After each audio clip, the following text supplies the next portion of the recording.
ಶುರುವಾಗ್ಬಿಡುತ್ತೆ, ಬೇಸರ ಶುರುವಾಗ್ಬಿಡುತ್ತೆ ಅಂತಂದ್ರೆ ಒಬ್ಬ ರೇಪ್ ಪ್ರಕರಣದಲ್ಲಿ ಅಪರಾಧಿ ಆದವನ ಕೈಲಿ ಪೆನ್ ಡ್ರೈವ್ ಅಂತೆ. ಇದು ಎಷ್ಟು ಸತ್ಯನೋ ಸುಳ್ಳೋ ತನಿಖೆ ಆದ್ಮೇಲೆ ಆಚೆ ಬರಲಿ ಸರ್. ಬಟ್ ಸಾಮಾಜಿಕ ಜಾಲತಾಣದಲ್ಲಿ ಸಮಾಜದಲ್ಲಿ ಆಗ್ತಿರೋ ಚರ್ಚೆ ಹಾಗಾಗಿ ಪ್ರಶ್ನೆ ಕೇಳ್ತಾ ಇದ್ದೀನಿ. ರೇಪ್ ಮಾಡಿ ಹೆಣ್ಣು ಮಕ್ಕಳಿಗೆ ಅನ್ಯಾಯ ಮಾಡಿ ಒಳಗೆ ಹೋದವನು ಅಲ್ಲಿ ಕುತ್ಕೊಂಡು ಪೆನ್ ಡ್ರೈವಲ್ಲಿ ಏನು ನೋಡ್ತಿದ್ದಾನೋ ಏನೋ ಜನ ಇವತ್ತು ಪ್ರಶ್ನೆ ಮಾಡ್ತಿದ್ದಾರೆ. ಒಬ್ಬ ಟೆರರಿಸ್ಟ್ ಕೈಯಲ್ಲೂ ಕೂಡ ಫೋನ್ ಸಿಗ್ತಾ ಇದೆ ಅಂತಂದ್ರೆ ಅಲ್ಲೂ ಕುತ್ಕೊಂಡು ಅವನು ಆಂಟಿ ನ್ಯಾಷನಲ್ ಕೃತ್ಯಗಳನ್ನ ಮಾಡ್ತಿಲ್ಲ ಅಂತ ಹೇಳಿ ಏನು ಗ್ಯಾರಂಟಿ? ಅಲ್ಲಿಗೆ ಜೈಲು ಒಳಗೆ ಯಾಕೆ ಕಳಿಸಿದ್ರು ಅನ್ನೋ ಪ್ರಶ್ನೆ.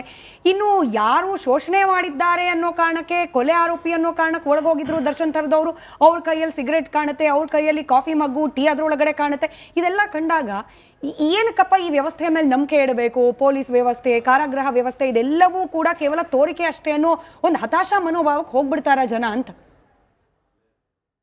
ನೋಡಿ, ಸಿಕ್ಕಾಗ ಈ ಥರ ಪ್ರಕರಣಗಳು ಬೆಳಕಿಗೆ ಬಂದಾಗ ನಾವು ಡಿಸ್ಕಸ್ ಮಾಡ್ತೇವೆ, ಅವರು ಎನ್ಕ್ವೈರಿ ಮಾಡ್ತಾರೆ, ಎನ್ಕ್ವೈರಿ ಮಾಡಿ ಏನು ಆ್ಯಕ್ಷನ್ ಟ್ರಾನ್ಸ್ಫರು ಸಸ್ಪೆಂಡು ಏನು ಮಾಡ್ತಾರೆ. ವಕೀಲರು ಹೇಳಿದಾಗೆ FIR ಇಶ್ಯೂ ಮಾಡೋದಿಲ್ಲ. ಅವ್ರ ಮೇಲೆ FIR ಇಶ್ಯೂ ಮಾಡಿದ್ರೆ ಅದು ಖಂಡಿತವಾಗಿಯೂ ಒಂದು ಬಿಸಿ ತಡ್ತದೆ, ಅವ್ರಿಗೆ ಕನ್ವಿಕ್ಷನ್ ಆಗ್ತದೆ, ಒಳ್ಳೆ ಅವ್ರಿಗೆ ಅದೇ ಜೈಲಿನಲ್ಲಿ ಅವ್ರು ಇರಬೇಕಾಗ್ತದೆ. ಬಟ್ ಮಾಡೋದಿಲ್ಲ ಅದನ್ನು. ಆಮೇಲೆ ಸುಧಾರಣೆ ಅಂದರೆ ಏನಿದೆ ಅಲ್ಲಿ ನಮ್ಮ ಪೊಲೀಸರು ಇದು ಮೇನ್ ಕಾರಣಗಳಂತಂದರೆ ಒಂದು 3-4 ಕಾರಣಗಳಿದ್ದಾವೆ. ಒಂದನೇದ್ದು ಈ ಲಂಚತನ, ಏನು ಕರಪ್ಷನ್ನು. ಎರಡನೇದ್ದು ಹೆದರಿಕೆ ಹಾಕ್ತಾರೆ, ಒಳಗಿಂತ ಕೈದಿಗಳು ಧಮಕಿ ಹಾಕ್ತಾರೆ. ಧಮಕಿ ಹಾಕಿ ನೀವು ಹೊರಗೆ ಬಂದು ನೋಡ್ಕೋತೀನಿ ಮಗನ ಹಾಗೆ ಈಗ ಅಂತ ಅವ್ನಿಗೆ ಹೆದರಿಸಿ ತಮ್ಮ ಅನುಕೂಲಗಳನ್ನು ಪಡಿತಾರೆ. ಏನು ನಾನು ಮೈಸೂರಲ್ಲಿ DCP ಇದ್ದಾಗ ಒಂದು ಕೇಸ್ ಆಯಿತು. ಅಲ್ಲಿ ಸೂಪರ್ಡೆಂಟಿಗೆ ಒಬ್ಬ ಒಳಗಿನ ರೌಡಿ, ನಿನ್ನ ಮಗಳು ಕಾಲೇಜಿಗೆ ಹೋಗ್ತಾಳೆ, ಹುಷಾರ್, ನಾನು ಎಷ್ಟು ವರ್ಷ ಇರ್ತೀನಿ ಜೈಲ್ನಾಗ ನೋಡ್ತೀನಿ. ಅವ್ನು ಹೋಗಿ ಹೆಂಡ್ತಿ ಮುಂದೆ ಹೇಳ್ದ, ಹೆಂಡ್ತಿ ಮಕ್ಕಳು ಎಲ್ಲರೂ ನಾನು DCP ಇದ್ದ ನನ್ನ ಹತ್ರ ಬಂದರು, ಸರ್ ಹಿಂಗಾಗಿದೆ ಅಂತ FIR ಮಾಡಿದ್ವಿ. ಮತ್ತು ಬೇರೆ ಅವರು FIR ಮಾಡೋಕ್ಕೂ ರೆಡಿ, ಕೊಡೋಕ್ಕೂ ರೆಡಿ ಇಲ್ಲ. ಸೊ ಈ ಥರ ಹೆದರಿಕೆ ಹಾಕಿನೂ ವಸೂಲು ಮಾಡೋರು ಇದ್ದಾರೆ. ಇನ್ನೊಂದು ಇನ್ಫ್ಲೂಯೆನ್ಸು, ಈ ರಾಜಕಾರಣಿಗಳು ಆಗಲಿ, VIP ಗಳಾಗಲಿ, ಅವರು ಇನ್ಫ್ಲೂಯೆನ್ಸ್ ಮಾಡಿ ದುಡ್ಡು ಗಿಟ್ಟು ಕೊಡೋಲ್ಲ, ಅವರು ಇನ್ಫ್ಲೂಯೆನ್ಸ್ ಮಾಡಿ ಈ ಎಲ್ಲ ಫೆಸಿಲಿಟೀಸ್ಗಳನ್ನು ಪಡೀತಾರೆ. ಮತ್ತೊಂದು ದಾರಿ ಅಂದರೆ ಇವರು ಹೊರಗಡೆ 30 ಅಡಿ 50 ಅಡಿ ಗೋಡೆ ಕಟ್ಟಿದ್ದಾರೆ. ಗೋಡೆ ಕಟ್ಟಿದ್ರು ಸಹ ಹೊರಗಡೆಯಿಂದ ಅದನ್ನ ಎಸಿತಾರೆ ಮೇಲಿಂದ.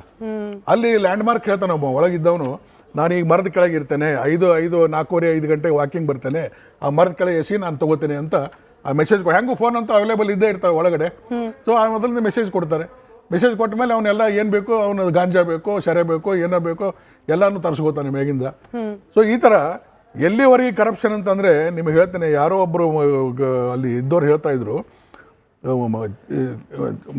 ಇದು ಬಿರಿಯಾನಿ ಒಯ್ದರೆ ಬಿರಿಯಾನಿ ಪೀಸ್ ಅದು ಚೆಕ್ ಮಾಡ್ತೀವಿ ಅಂತಂದು ಬಿರಿಯಾನಿ ಪೀಸ್ ಅದು ತಿಂದು ಬರೀ ಅನ್ನ ಕೊಟ್ಟವ್ರು ಇದ್ದಾರೆ ಒಳಗಡೆ. ಈ ಒಂದು ಸಣ್ಣ ಎಕ್ಸಾಂಪಲ್. ಈ ಥರ ಕರಪ್ಷನ್ ಇರುವಾಗ ನಾನು ಎಲ್ಲರನ್ನೂ ಬ್ಲೇಮ್ ಮಾಡೋದಿಲ್ಲ, ಒಳ್ಳೆಯವರು ಇದ್ದಾರೆ, ಬಟ್ ಮೆಜಾರಿಟಿ ಆರ್ ಕರಪ್ಟ್.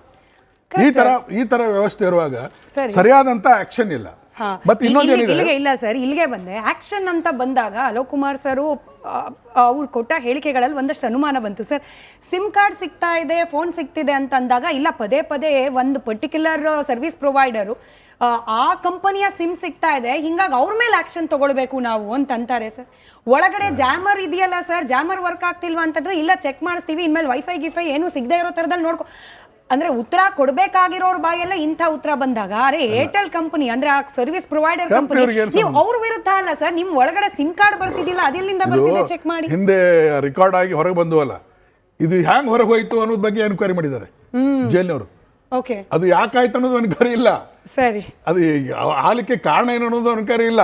ಇಲ್ಲಿಂದ ಹೊರಗೆ ಹ್ಯಾಂಗ್ ಹೋಯ್ತದ ವಿಡಿಯೋ, ಅದು ಈ ತರ ನಾವು ಅಧಿಕಾರಿಗಳ ಆನ್ಸರ್ ಕೊಟ್ಟರೆ ಅದಕ್ಕೇನಾದ್ರೂ ಕಿಮ್ಮತ್ತಿದೆ? Just shirk the responsibility. ಇದು ನೋಡಿ, ಹಿಂದೆ ನಮ್ಮಲ್ಲಿ ಒಂದು 5-6 ಸಾವಿರ ಜನ ಇದ್ದಾರೆ ಜೈಲಿನಲ್ಲಿ. ತಿಹಾರ್ ಜೈಲಿನಲ್ಲಿ 30,000 ಜನ ಕೈದಿಗಳಿದ್ದಾರೆ. ಅಲ್ಲಿ ಕಿರಣ್ ಬೇದಿ ಇದ್ರು, ಅವರೇ ಅದನ್ನ ಇನ್ಚಾರ್ಜ್ ಇದ್ರು DG ಇದ್ದಾಗ. ಅವರೇ ಯಾಕೆ ಸುಧಾರಣೆ ಮಾಡಿದ್ರು?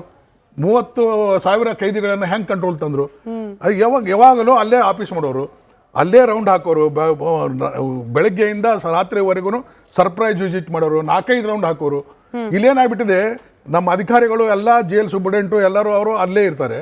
ಈ ಮುಂದಿನ DIG, IG, ADG, DG ಎಲ್ಲರೂ ಇಲ್ಲಿ ಇದ್ದಾರೆ. ಅಲ್ಲಿ ರೇಸ್ ಕೋರ್ಸ್ ಹತ್ರ ಆಫೀಸ್ ಅವ್ರದ್ದು ಇಲ್ಲಿದ್ದಾರೆ. ಇಲ್ಲಿಂದ ಅಲ್ಲಿ ಹೋಗುವ ಮುಟ್ಟೋದ್ರಾಗನೇ 3 ತಾಸು ಬೇಕು ಪರಪ್ಪನಗರಕ್ಕೆ ಹೋಗ್ಲಿಕ್ಕೆ, ಆ ಟ್ರಾಫಿಕ್ನಲ್ಲಿ ಇದರಲ್ಲಿ. ಅಲ್ಲೆಲ್ಲ ಇವನ್ ರೇಡ್ ಆದಾಗ ಏನಾಗ್ತದೆ, ನಾವು 3 ತಿಂಗಳಿಗೊಮ್ಮೆ ರೇಡ್ ಮಾಡ್ಬೇಕಂತಿದೆ. ನಾವು SP ಆಗಲಿ DCP ಆಗಲಿ ಹೋಗಿ ನಾವು ಸುಮಾರು ಸಲ ರೇಡ್ ಮಾಡಿದ್ದೇವೆ. ಇಲ್ಲಿ ಸೆಂಟ್ರಲ್ ಜೈಲು ಇದ್ದಾಗ ರೇಡ್ ಮಾಡಿದ್ದೇವೆ, ಅಲ್ಲಿ ರೇಡ್ ಮಾಡಿದ್ದೇವೆ, ಮೈಸೂರಲ್ಲಿ ಎಲ್ಲಿ ನಾವು ಎಲ್ಲೆಲ್ಲಿ DCP ಕೆಲಸ ಮಾಡಿ ರೇಡ್ ಮಾಡಿದ್ದೇವೆ. ಆ ರೇಡ್ ಮಾಡುವಾಗ ಏನು ಮಾಡ್ತಾರೆ, ಅಲ್ಲಿರುವಂಥ ಅಧಿಕಾರಿಗಳು, ಅಲ್ಲಿರುವಂಥ ಈಗ ಏನು ಸಸ್ಪೆಂಡ್ ಮಾಡ್ಯಾರೆ, ಈಗೊಂದು ರೀಸೆಂಟ್ಲಿ ಒಂದು 3-4 ಇದು ರೇಡ್ ಆಗಿದ್ದಾವೆ. ಅವಾಗ ಯಾಕೆ ಸಿಕ್ಕಿಲ್ಲ ಅಂತ ಕೆಲವೊಬ್ರು ಕೇಳ್ತಾ ಇದ್ದಾರೆ. ಅದು ಸಿಗ್ಲಿಕ್ಕೆ ಅದು ಕಾರಣ ಇದೆ. ಇವರು ಒಳಗೆ ಬಿಡ್ಲಿಕ್ಕೆ ಅದು ಇದು ಏನೇನೋ ಎನ್ಕ್ವೈರಿ ಮಾಡಿ ತರ್ಕಾರ ಮಾಡಿ ಒಂದು 5-10 ಮಿನಿಟ್ ಲೇಟ್ ಮಾಡಿಬಿಡ್ತಾರೆ. ಅಷ್ಟೊತ್ತಿಗೆ ಒಳಗೆ ಮೆಸೇಜ್ ಹೋಗ್ತದೆ. ಮೆಸೇಜ್ ಹೋಗ್ಕೊಳ್ಳಿ ಅವನು ಅಲರ್ಟ್ ಆಗಿಬಿಡ್ತಾನೆ, ಎಲ್ಲ ತೆಗೆದು ಬಿಡ್ತಾನೆ.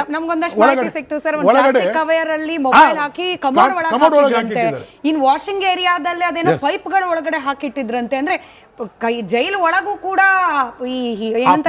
ಹೇಳ್ಕೊಡೋರು ನಮ್ಮವ್ರೆ. ಓಕೆ, ಅದು ಪ್ಲಾನ್ ಅನ್ನ ಹಿಂಗ್ ಇಡ್ರಿ ಮಾಡ್ರಿ ಅಂತ ಅದು ಐಡಿಯಾ ಕೊಡೋರು ನಮ್ಮವ್ರೆ. ಸೊ ಈ ತರ ವ್ಯವಸ್ಥೆ ಇದ್ದಾಗ ಏನ್ ಮಾಡ್ತೀರಿ ನೀವು? ಅದಕ್ಕೆ ನಾನು ಹೇಳೋದು, ಎಲ್ಲಾ ಅಧಿಕಾರಿಗಳು ಅಲ್ಲೇ ಆಫೀಸ್ ಮಾಡ್ಬೇಕು, ಅವರಲ್ಲೇ ಆಫೀಸ್ ಮಾಡ್ಬೇಕು. ಎಲ್ಲಿ VIP ಬ್ಯಾರೆಕ್ ಇದೆ, ಆ VIP ಬ್ಯಾರೆಕಿಗೆ ಒಂದು CC ಕ್ಯಾಮ್ರಾ ಹಾಕ್ಬೇಕು.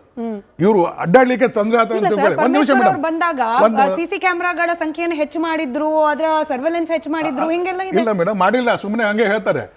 ಎಲ್ಲಿ VIP ಇರ್ತಾನೆ ಆ VIP ರೂಮಿಗೆ ಒಂದು ಸಪರೇಟ್ ಆಗಿ ಕ್ಯಾಮ್ರಾ ಹಾಕ್ಬೇಕು. ಅದ್ರದ್ದು ಅದನ್ನ ಇವರು ಮಾನಿಟರ್ ಮಾಡ್ಲಿಕ್ಕೆ ಕುಂತ ಒಂದು ಆಫೀಸ್ನಲ್ಲೆಲ್ಲ ಅದನ್ನ ಏನ್ ಮಾಡ್ತಾ ಇದ್ದಾನೆ ಏನಿಲ್ಲ ಅಂತ ಎಲ್ಲ ಗೊತ್ತಾಗ್ತದಲ್ಲ, ಅವ್ನು ಏನ್ ಯೂಸ್ ಮಾಡ್ತಾನೆ ಅನ್ನೋದು ಗೊತ್ತಾಗ್ತದೆ. ಅದು ಯಾವ ವ್ಯವಸ್ಥೆನೂ ಇಲ್ಲ, ಸುಮ್ಮನೆ ಹಂಗೆ ಕ್ಯಾಮ್ರಾ ಹಾಕಿ ಜಾಮರ್ ಹಾಕಿದ್ರೆ ಇವರೇ ಬಂದ್ ಮಾಡ್ತಾರೆ. ಸರ್ ಹೇಳಿದ್ರಲ್ಲ ಕ್ಯಾಮ್ರಾ ಹಾಕ್ಬೇಕಂತ ಹೇಳುದು, ರೈಟ್ ಟು ಪ್ರೈವಸಿ ವೈಲೇಟ್ ಆಗುತ್ತೆ.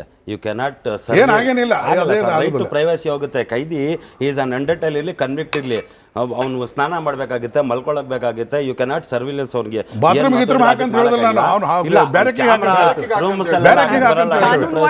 ಕಾನೂನಿಂದ ತಪ್ಪಿಸ್ಕೊಳ್ಳಿಕ್ಕೆ ಒಂದಷ್ಟು ಅವಕಾಶಗಳಿರೋದಕ್ಕೆ ಏನ್ ಮಾಡೋದು ಅಂತ ಹೇಳಿ ಪ್ರಕಾಶ್ ಅಂತ ಹೇಳಿ ಒಬ್ರು ಒಂದೇ ಒಂದು ಕಾಲ್ ತಗೊಳ್ತೀನಿ ಸರ್. ನಮ್ಮ ವೀಕ್ಷಕರು ದೂರವಾಣಿ ಸಂಪರ್ಕದಲ್ಲಿದ್ದಾರೆ. ಸರ್ ನಮಸ್ಕಾರ. ನಮಸ್ತೆ ಮೇಡಮ್. ಹೇಳಿ ಸರ್. ಅಲ್ಲ, ಅವ್ರು ಹೇಳ್ದಂಗೆ ಕ್ಯಾಮ್ರಾ ಹಾಕ್ಬೇಕು ಮೇಡಮ್, ಭಾರಿ ವ್ಯವಸ್ಥೆ ಕೊಟ್ಟಾರ ಅವರು. ಒಳಗಡೆ ಹೊರಗಡೆ ಇರೋಕ್ಕಿಂತ ಒಳಗಡೆನೆ ಇರ್ಬೋದಲ್ಲ, ಚೆನ್ನಾಗಿದೆ ವ್ಯವಸ್ಥೆ ಎಲ್ಲ, ತುಂಬಾ ಚೆನ್ನಾಗಿದೆ ಒಳಗಡೆ ಅಂತ ನಾವು ನೋಡ್ತಾ ಇದೀವಿ ಟಿವಿ ನಿಮ್ ಪ್ರತಿ ಸಾರಿ. ಏನ್ ವ್ಯವಸ್ಥೆನೇ ನಿಮ್ಮದೇ ಶಿವಮೊಗ್ಗದಲ್ಲಿ ಒಂದು ಹಿಂದೂ ಪರ ಕಾರ್ಯಕರ್ತನೊಬ್ಬನ ಮರ್ಡರ್ ಆಗುತ್ತೆ ಸರ್. ಅದರ ಆರೋಪಿಗಳನ್ನ ಜೈಲಲ್ಲಿ ಇಟ್ಟಾಗ ಒಳಗಡೆಯಿಂದ ವಿಡಿಯೋ ಕಾಲ್ ಮಾಡಿದ್ದು, ಬಿರಿಯಾನಿ ತಿಂದಿದ್ದೆಲ್ಲ ಬಹಳ ವೈರಲ್ ಆಗಿತ್ತು ವಿಡಿಯೋ. ಅದು ತುಂಬಾ ಬೇಜಾರಾಯ್ತು. ಅದನ್ನೇ ನಾವು ಹೇಳ್ತಾ ಇದೀವಲ್ಲ, ಈಗ ಅಲ್ಲಿ ಆತಿಥ್ಯ ಚೆನ್ನಾಗಿರೋದ್ರಿಂದ ಹೊರಗೆ ಅಂತಕ್ಕಿರ್ಬೇಕು, ಎಲ್ಲ ಒಳಗೆ ಇರ್ಬೋದಲ್ಲ. ಹಂಗಾಗಿ ಕಾನೂನು ಬಿಗಿ ಇಲ್ಲ.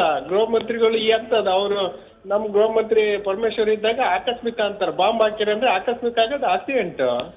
ನಾವು ನೀವು ಮಾತಾಡ್ಬೇಕು ಅಂತ ಇದೀವಿ ಜೋರಾಗಿ, ನೀವು ಫೋನ್ ಲೈನ್ ಸಿಕ್ಲಿಲ್ಲ ಆ ಟೈಮಲ್ಲೂ ನಂಗೆ.